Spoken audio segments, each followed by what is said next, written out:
politique, qui veut noyer son chien l'accuse de la rage.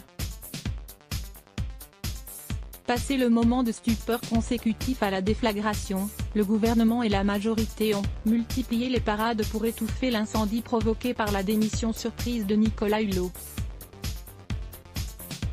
Une tâche délicate tant l'ancien animateur de TF1 occupait une place à part dans l'opinion et dans l'organigramme de l'exécutif.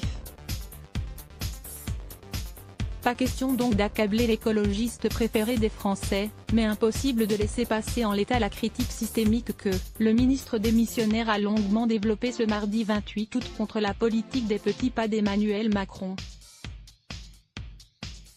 Après avoir un temps mis en cause ses mauvaises manières, Nicolas Hulot n'avait prévenu personne de sa démission, tous les cadres de La République En Marche.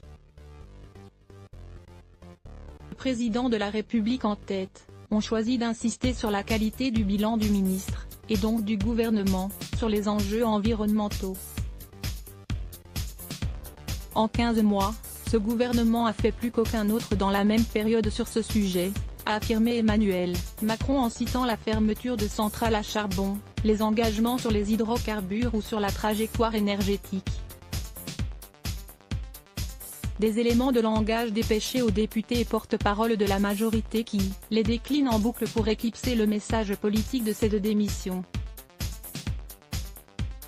Les rares relais de Nicolas Hulot dans la majorité tentent pourtant d'insister sur l'électrochoc que devrait constituer cette décision.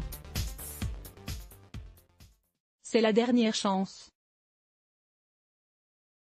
Il faut enfin faire de l'écologie la vraie priorité, se dire que si on continue comme ça, on va dans le mur, prévient sur LCI son ancien porte-parole, le député lorrain Mathieu Orphelin. Le choix personnel d'un homme blessé, un avertissement noyé par la communication de crise gouvernementale consistant à résumer le départ fracassant du ministre à un choix personnel, guidé par des fragilités intimes. Je respecte sa liberté, a commenté mardi le chef de l'État tandis que